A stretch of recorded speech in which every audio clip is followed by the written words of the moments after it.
जय श्री राम दोस्तों।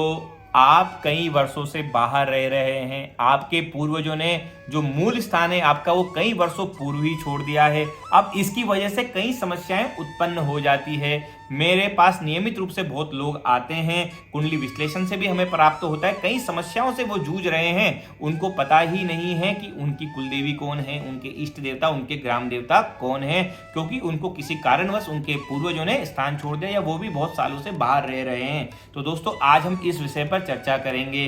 तो दोस्तों सर्वप्रथम तो मैं आपको कहना चाहूंगा, कभी भी अपना मूल स्थान, अपना पैतृक स्थान, अपनी पैतृक जगह को बिल्कुल नहीं छोड़े। यह बहुत ही अति आवश्यक बात है। लोग इसको बिल्कुल ध्यान नहीं देते हैं, तो ये सबसे इंपॉर्टेंट बात है। कभी भी इसको आप ना छोड़े। अगर किसी कारणवश आपको छोड़ना पड़ रहा है तो आप नियमित रूप से आप वहां पर जाइए, पूजा अर्चना वहां पर करते रहिए और आगे आने वाली जनरेशन को भी उसके प्रति लगाव आपको पैदा करना है। यह बहुत ही इंपॉर्टेंट बात है। अब अगर आपको पता नहीं है कि हमारे इष्ट देव, हमारे ग्राम देवता, हमारी कुलदेवी कौन है, तो हम इसको कैसे पता करें, तो इसको पता करने के कुछ तरीके आज मैं आपको बताऊंगा। तो सर्वप्रथम तो है कि आपको अपने अंदर भाव उत्पन्न करना है। आपको अपने अंदर वो भाव लाना है कि एक स्नेह भाव आपको लाना है कि मेरे परिवार के देवता कौन है, मेरे इष्ट कौन है, मेरे ग्राम देवता कौन है, मेरी कुलदेवी कौन है। ये भाव आपके अंदर, एक स्नेह भाव आपके अंदर उत्पन्न होना चाहिए। सर्वप्रथम दोस्तों इस भाव को उत्पन्न करने के बाद आपको संकल्प करना पड़ेगा। आपको संकल्प कैसे करना है, भाव तो आपको उत्पन्न करना ही है, मैंने आपको बता दिया। उसके बाद आपको मन में स्नेह भाव से आपको बोलना है, हे देवी शक्तियों आप कौन है, आप मुझे अपनी शक्तियों से अवगत कराइए। मैं कैसे आपको प्राप्त करूं, मुझे कृपया मार्ग दिखाइए। मैं इसको जानने के लिए अमुक दिन, मैं इतने दिनों का उपवास करूंगा, मैं मंगलवार का उपवास करूंगा या करूंगी, मैं सोमवार का उपवास करूंगा या करूंगी। किसी भी दिन आप उपवास कर सकते हैं, कोई सा भी दिन आप चुन सकते हैं, दिन आपके ऊपर है। संकल्प आपको करना है, 1 महीने का कर सकते हैं, कम से कम आप 40 दिन 43 डेज का आप संकल्प कीजिए। आप संकल्प करेंगे, संकल्प करने के बाद आपके मार्ग प्रशस्त होने लग जाएंगे। अब मार्ग कैसे आते हैं, एक तो यह है कि आपको कोई जानकार व्यक्ति के द्वारा आपका मार्ग प्रशस्त हो जाएगा। दूसरा, आप किसी सिद्ध पुरुष के पास आपका पता आपको मिल जाएगा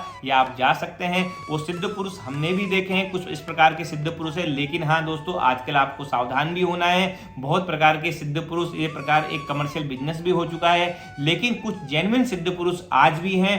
मैं उत्तराखंड में, राजस्थान में, हिमाचल प्रदेश में, बंगाल में इस तरह के कुछ सिद्ध पुरुषों से मैं खुद मिला हूं, जहां पर मैंने उनकी शक्तियों का अनुभव किया है। वो सिद्ध पुरुष आपको अपनी शक्तियों के द्वारा वो ऊर्जा किसी के भी शरीर में प्रवेश कर वो आपका मार्ग प्रशस्त करती है। वो आपको बता देते हैं कि आपके इष्ट देव कौन है और किस प्रकार वो आपकी सहायता करेंगे। इष्ट देव, कुलदेवता, ग्राम देव, सबके बारे में वो आपके परिवार की पूर्ण जानकारी आपको दे देते हैं कि आपके पितृ कौन थे, क्या हुआ था, कैसे हुआ था। इस प्रकार की बातें हो सकता है आपको इलॉजिकल लग रही हो दोस्तों, लेकिन ये पूरी लॉजिकल बातें हैं। मैंने इनका अनुभव किया है और मैं इसका दोष आपको नहीं दूंगा।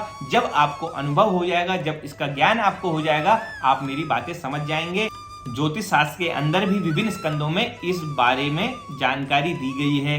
संहिता स्कंद के अंदर शकुन शास्त्र आता है, शकुन शास्त्र के अलावा स्वप्न शास्त्र आता है। इस प्रकार के कई स्कंद हमारे पुराणों में, हमारे शास्त्रों में लिखित हैं। उनके द्वारा लोगों ने सिद्धियां प्राप्त की है, उनके द्वारा वो आपको बता सकते हैं। अब दोस्तों एक और मार्ग है, वो भी मैं ज्योतिष के संहिता स्कंद में जो स्वप्न शास्त्र है उसके आधार पर आपको बता रहा हूं। मैं हर एक चीज का प्रमाण आपको पहले दे रहा हूं कि ये मैंने कहां से लिया है, उसके बाद मैं आपको बता रहा हूं। तो दोस्तों स्वप्न शास्त्र कैसे काम करेगा, उसके लिए आपको क्या करना है, आपको 5 सुपारी लेनी है और 1 नारियल लेना है। नारियल में ध्यान रखना है, आपको पानी वाला नारियल आपको रखना है। अब आपको क्या करना है, संकल्प लेते समय उन 5 सुपारी और उस नारियल में आपको आह्वान करना है। आह्वान आप किसका करेंगे, तो दोस्तों आपको उन अनजान देवी शक्तियों का आह्वान करना है जो आपके परिवार की शक्तियां हैं।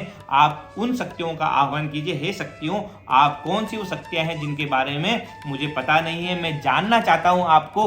आप मेरी परिवार की शक्तियां हैं, मैं आपकी पूजा अर्चना करना चाहता हूं, आप मेरा मार्ग प्रशस्त करें। जिस प्रकार आप अपने माता पिता को जानने के लिए उत्सुक रहते हैं, उसी प्रकार, उसी स्नेह भाव के साथ आपको संकल्पित होके उनका आह्वान करना है और आपको उनसे बोलना है कि आप स्वप्न में आकर या किसी भी प्रकार से आप हमें आपकी जानकारी दें। तो दोस्तों आपको ये विधि करने के पश्चात कभी भी स्वप्न में आपको अपने कुल देवता या कुलदेवी, इष्ट देवता, इनके दर्शन हो जाएंगे। आपको कहीं ना कहीं से कुछ जानकारी प्राप्त अवश्य हो जाएगी, लेकिन आप पूर्ण स्नेह भाव के साथ पूरा जो गेम है, ये पूरा जो खेल है, ये सिर्फ खेल ऊर्जा का है और भाव का है। पूरी सनातन संस्कृति भाव पर आधारित है, तो आपको भाव बहुत अच्छे रखने हैं स्नेह भाव के साथ। लेकिन मन में आप शंका रखेंगे, मन में डाउट रखेंगे, तो ये चीजें वहीं विफल हो जाती है। लेकिन संपूर्ण भाव के साथ, संपूर्ण आदर के साथ अगर आप ये कार्य करेंगे, आपको सफलता अवश्य प्राप्त होगी। और दोस्तों अगर आपको आपके कुल देवता, इष्ट देव का अगर ज्ञान हो गया, आप उनकी पूजा अर्चना कर रहे हैं, दोस्तों आपकी आधी से ज्यादा समस्याएं वहीं खत्म हो जाएगी। ये इतने शक्तिशाली होते हैं, मैं अनुभव करके आपको बता रहा हूं। आप अभी अनुमान लगा रहे होंगे, लेकिन इस मार्ग पर आप चलिए, आपका कल्याण ही होगा। दोस्तों आशा करता हूं आपको कुछ प्रश्नों का उत्तर मिला होगा। तो दोस्तों मस्त रहिए, स्वस्थ रहिए। मिलता हूं आपको अगले वीडियो में। जय श्री राम।